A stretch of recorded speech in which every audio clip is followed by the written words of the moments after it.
Hai guys, selamat datang di videonya Diara Natania. Apa kabar kalian semua? Jadi, ini adalah video retake. Sebenarnya gue tuh udah upload video ini bulan lalu gitu, tapi gue ada salah informasi. Tunggu, ini kameranya rendah banget, jadi gue mau ambil tripod dulu. Seperti biasa gue akan sambil melakukan sesuatu. Ini udah jam ngopi, jadi mau sambil bikin kopi. Dan apa yang akan gue bicarakan di video ini tentang research yang udah gue lakukan sendiri, dan opini pribadi, serta pengalaman-pengalaman yang gue lihat di lingkungan gue aja gitu loh. Jadi kalau misalnya kalian melihat Jepang itu berbeda dari pandangan gue, ya itu wajar guys. Kalau misalnya kita punya perbedaan pendapat dan kalian ingin suarakan lewat kolom komentar juga boleh banget. Yang penting tetap menjaga sopan santun. Jadi video kali ini gue ke-trigger untuk bikin karena gue lihat postingannya Takashi in Japan. Jadi di TikTok tuh ada creator namanya Takashi in Japan, dia orang Jepang tapi fasih dalam bahasa Inggris gitu. Dan dia sering interviewin orang-orang asing yang ada di Jepang tentang Jepang. Tapi ada satu konten di mana dia interviewin orang Jepang asli tentang fenomena pergi ke Fuzoku. Nah, Fuzoku itu apa? Jadi di Jepang itu ada satu tempat namanya Fuzoku yang kalau diartikan dalam bahasa Inggris tuh menjadi prostitusi. Makanya di video itu pun dia translated dengan prostitusi. Cuma menurut gue ini nuansanya agak beda sih guys. Karena kalau prostitusi itu berarti seseorang datang ke prostitusi untuk melakukan hal seksual dengan orang yang diprostitusi itu kan. Tapi kalau Fuzoku itu bedanya adalah ini tuh seperti rumah pelayanan aja. Jadi nggak sampai berhubungan organ intim dengan organ intim, tidak. Tapi pihak yang memberikan pelayanan itu hanya akan memuaskan secara luar. Ngerti gak sih maksud gue? Balik lagi ke kontennya Takashi tadi. Jadi dia nanya ke perempuan-perempuan di Jepang, apakah kalau pasangan mereka pergi ke Fuzoku itu dianggap selingkuh? Dan jawaban kebanyakan perempuan di Jepang itu tidak selingkuh. Nah sebenarnya Takashi ini ada konten dimana dia nanya juga ke yang cowok. Jadi pertanyaannya tuh, kalau misalnya kamu pergi ke Fuzoku, apakah itu artinya kamu cheating terhadap pacar kamu gitu? Terus jawaban laki-laki itu kebanyakan tidak juga, jadi sama gitu loh, sepemikiran nih antara laki-laki dan perempuan di Jepang. Nah alibi mereka kenapa pergi ke Fuzoku itu tidak dianggap selingkuh, karena tidak ada perasaan antara dia dan si pelayan itu yang ada di rumah Fuzoku itu. Jadi kalau misalnya dia berhubungan tanpa rasa suka dan suka, tanpa ada ketertarikan satu sama lain, itu tidak dianggap selingkuh guys ternyata. Of course, gak semua orang di Jepang memiliki opini yang sama. Tapi kalau dilihat dari berbagai macam konten yang ada di dunia maya sekarang, kayaknya memang banyak banget orang Jepang, khususnya anak muda, yang memiliki opini seperti ini. Nah sekarang pertanyaannya, kenapa hal ini bisa terjadi gitu loh di Jepang? Kenapa ada fenomena ke rumah Fuzoku ini? Oke lah, kita sebut selingkuh aja gak sih? Karena menurut gua, lu pergi ke rumah pelayanan meskipun lu tidak memiliki perasaan terhadap orang tersebut, menurut gue itu udah termasuk selingkuh. Apakah gua aneh? Gimana guys menurut kalian? Tulis di kolom komen karena gue penasaran banget. Bagaimana menurut kalian kalau pasangan kalian itu pergi ke rumah Fuzoku atau prostitusi? Apakah menurut kalian itu selingkuh? Budaya ini memang unik ya menurut gue, tapi kalau misalnya kita kulik lebih detail, lebih dalam lagi, kita bisa mulai dari kosakata itu sendiri guys. Jadi kalau di Indonesia, kosakata selingkuh itu sendiri kan bisa diartikan untuk orang yang tidak setia sama pacarnya atau sama suaminya atau sama istrinya gitu. Jadi ini berlaku untuk orang yang belum menikah maupun sesudah menikah gitu loh. Sama-sama selingkuh kan sebutannya. Tapi kalau di Jepang, sebelum menikah itu disebut dengan uwaki dan setelah menikah disebut dengan furin. Dan kenapa ada dua kosakata? Karena bebannya tuh agak berbeda guys. Uwaki itu sebutan untuk orang yang berselingkuh ketika belum menikah. Wa itu artinya adalah mengambang dan ki adalah perasaan. Jadi kalau digabung, perasaan yang mengambang. Bisa dibilang kayak perasaan yang tidak sesungguhnya atau main-main. Sedangkan kalau furin, fu itu artinya melenceng atau bukan, dan rin itu seperti ideologi atau pegangan hidup seseorang, jalan hidup seseorang. Jadi ketika digabung, artinya menjadi jalan yang melenceng gitu. Nah dari dua kosakata ini aja kita udah bisa lihat ya, kalau ini bebannya berat banget di furin gitu dibandingkan uwaki. Uwaki tuh seakan-akan kayak perasaan yang main-main aja gitu loh. Nah, jadi seperti itu juga masyarakat Jepang melihat perselingkuhan sebelum dan sesudah menikah. Jadi, ganjaran sosialnya itu memang lebih parah ketika seseorang itu berselingkuh setelah menikah. Gue punya data, jadi menurut statistik tahun 2020, ada sekitar 1 dari 10 orang Jepang yang ngaku pernah selingkuh di masa lalu. Tapi yang memberikan data ini adalah perusahaan Jepang, guys. Jadi jujur aja gue agak-agak trust issue sih. Karena kalau misalnya Jepang yang buat, berarti kan Fuzoku itu tidak dimasukkan sebagai perselingkuhan.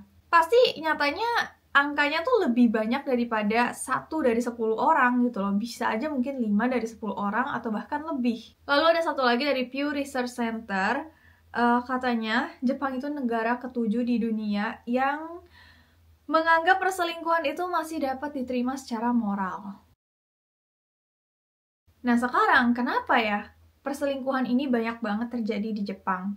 Kalau perselingkuhan pas lagi pacaran, waki gitu ya, ini banyak terjadi karena semakin kesini gue lihat kayaknya anak-anak muda tuh semakin menormalisasikan yang namanya selingkuh. Gak sedikit anak muda di Jepang yang blak-blakan kalau dia tuh pernah selingkuh dan dia merasa selingkuh ya normal aja gitu. Alasannya kadang-kadang karena dia bosenan atau karena ya pacarnya juga selingkuh jadi dia juga selingkuh. Jadi kayak udah lumayan dinormalisasikan gitu loh.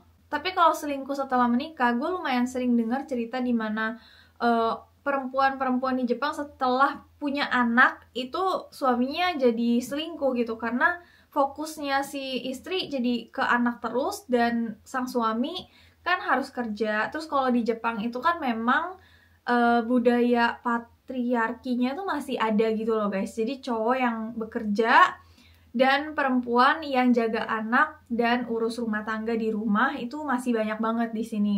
Meskipun wanita bekerja di sini juga udah banyak banget, hampir sebagian perempuan-perempuan yang sudah menikah dan hamil dan punya anak itu akan berhenti kerja. Ditambah lagi di sini kan nggak ada budaya pakai ART, jadi beban seorang ibu di Jepang itu jujur besar sekali, harus ngurus anak, ngurus suami, ngurus rumah, dan nggak sedikit juga yang harus membantu ekonomi.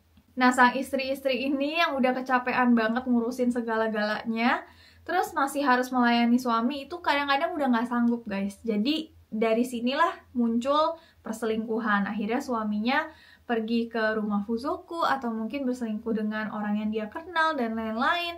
Jadi ya terjadilah perselingkuhan. Tapi yang harus gue tekankan adalah di Jepang itu perselingkuhan tidak menitik beratkan gender. Jadi maksud gue tidak hanya dilakukan oleh laki-laki. Banyak sekali perempuan di Jepang itu yang berselingkuh juga gitu. Jadi fenomena ini menurut pandangan gue pribadi itu muncul karena kurangnya komunikasi sih. Kalau untuk pasangan yang sudah menikah ya. Kalau yang sebelum menikah itu di sini banyak anak muda yang suka ya gonta-ganti aja gitu loh. Yang kayak pengen lebih banyak experience, mungkin lebih keren bagi mereka. Di Jepang itu banyak sekali suami dan istri yang gak bisa terbuka sama pasangannya sendiri. Contohnya nih dari artikel yang pernah gue temui itu, jadi pihak si cewek ini tuh sebenarnya gak bisa keep up dengan hasrat seksualnya si sang suami gitu. Jadi sang suami maunya mungkin setiap hari melakukan hubungan seksual, tapi istrinya tuh gak sanggup gitu. Karena nggak bisa keep up, jadi ujung-ujungnya sang suami berselingkuh ke rumah Fuzoku atau ke orang yang dia kenal dan lain-lain. Jadi timbullah perselingkuhan. Faktor lain di Jepang itu punya pandangan manusia itu membutuhkan 3 jenis yoku tuh apa ya, kayak nafsu gitulah ya sebutannya. Nafsu makan, nafsu untuk tidur, dan nafsu untuk biologis, yaitu hubungan seksual. Jadi ini 3 nafsu terbesar dalam hidup manusia gitu loh. Ini menurut pandangan orang Jepang ya. Jadi setiap hari kita akan butuh tidur, setiap hari kita akan butuh makan, dan setiap hari kita memerlukan kebutuhan biologis, dan salah satunya adalah hubungan seksual gitu. Dan hubungan biologis ini memang secara alamiah gitu ya, yang lebih membutuhkan itu adalah laki-laki. Meskipun terkadang perempuan juga banyak yang memiliki hasrat seksual lebih tinggi daripada pasangannya, tapi tidak bisa dipungkiri kalau secara data gitu ya, laki-laki memang lebih membutuhkan dibandingkan wanita. Jadi balik lagi nih ke soal hubungan suami istri di Jepang yang sangat tertutup gitu ya. Karena tidak bisa dikomunikasikan dengan baik tentang level hasrat seksual dari suami istri itu sendiri. Jadi timbullah gap gitu loh. Kalau suaminya punya hasrat seksual lebih tinggi dan istrinya nggak bisa keep up, ujung-ujungnya ya berselingkuh. Dan uniknya kadang-kadang ada loh guys, malah pihak perempuannya yang nyuruh si suaminya untuk pergi ke rumah prostitusi atau fuzoku. Padahal ini masih jam 3 sore, tapi kayaknya udah malam banget ya guys. Gue harus lebih deket ke jendela nih kayaknya, soalnya makin lama makin gelap. Mungkin kalian juga tahu ya, ada beberapa influencer, artis di Jepang itu yang heboh banget kasus perselingkuhannya, seperti Higashide. Gue tuh waktu tahu dia selingkuh, gue kayak drop banget karena gue suka banget sama Higashide dulu. Dia selingkuhin istrinya saat istrinya itu hamil anak ketiganya, dan dia diam-diam udah selingkuh selama 6 tahun. Padahal istrinya itu anak aktor terkenal banget di Jepang, dan istrinya tuh cantik luar biasa dan banyak dikagumi oleh orang Jepang lah istilahnya. Terus dia berselingkuh, heboh banget. Kita kira kan akan di-cancel gitu ya selamanya. Ternyata akhir-akhir ini dia udah muncul lagi di TV guys. Dan gak cuma dia aja ya, tapi kayak pelawak-pelawak dan artis-artis terkenal lainnya.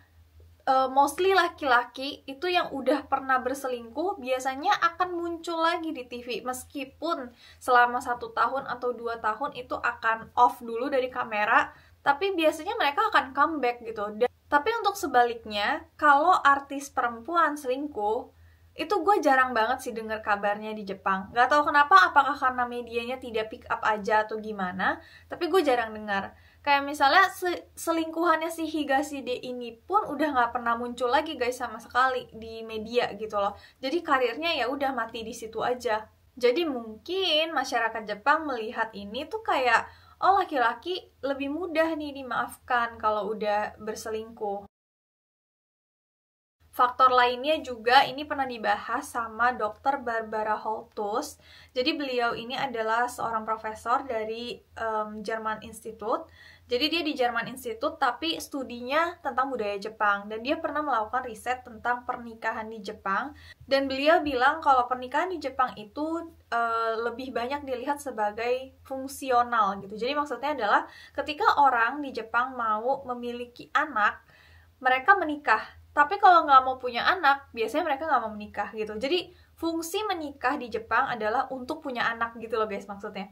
Jadi bedanya kalau di zaman sekarang ini, khususnya di daerah barat gitu ya, banyak sekali orang yang mau child free. Jadi meskipun mereka menikah, nggak mau punya anak karena mereka mau spend time together with pasangannya aja gitu selama-lamanya gitu kan. Tapi kalau di Jepang, yang menikah itu untuk punya anak. Kalau nggak mau punya anak, ya ngapain menikah, seperti itu. Dan katanya, faktanya ini tuh didukung dengan rendahnya angka kelahiran sebelum menikah di Jepang. Menurut beliau, inilah alasannya kenapa pasangan suami istri di Jepang itu kalau sudah punya anak, hubungan seksualnya tuh frekuensinya akan menurun, guys. Dan fenomena ini tuh sebenarnya ada namanya di Jepang. Namanya adalah seksuresu, yang artinya adalah yaitu frekuensi seksual antara suami istri itu sangat menurun, jauh menurun, bahkan tidak sama sekali setelah punya anak. Karena fungsi pernikahan itu sudah tercapai. Sebenarnya pandangan ini lumayan arguable sih, cuma ya itulah menurut beliau. Dan terakhir, kenapa orang-orang lebih memilih berselingkuh itu karena cerainya ribet gitu. Jadi memang banyak pasangan di Jepang yang mau cerai karena memang udah gak akur aja gitu. Tapi karena proses perceraiannya tuh terlampau ribet, jadi orang males. Kita raise this kid bareng-bareng, dan kamu mau selingkuh, gue mau selingkuh, ya terserah gitu loh. Mungkin itu kali ya alasan kenapa ada fenomena selingkuh di Jepang. Tapi again, gue mau ngingetin lagi, kalau nggak semua orang Jepang itu berselingkuh ya guys. Masih banyak banget orang-orang yang benar-benar setia di Jepang. Dan kita nggak boleh menepuk rata semua orang di Jepang jadi orang-orang yang suka berselingkuh gitu. Nggak juga. Kita hanya lagi ngobrolin segelintir orang atau sekumpulan orang yang kebetulan memang suka berselingkuh aja. Dan gue yakin sekumpulan orang ini tuh sebenarnya ada juga di negara-negara lain termasuk Indonesia gitu. Dan kebetulan kita lagi ngomongin tentang orang Jepang di sini. Dan again, gue gak akan bosan untuk ngingetin setiap negara punya budayanya masing-masing dan budaya itu punya alasannya masing-masing. Kita boleh punya opini, kita boleh tidak sependapat, kita boleh berpendapat, tapi tetap dengan sopan tanpa menghakimi. Oke, jadi itu dia video kali ini. Terima kasih udah nemenin ngobrol dan sampai jumpa di video berikutnya. Bye!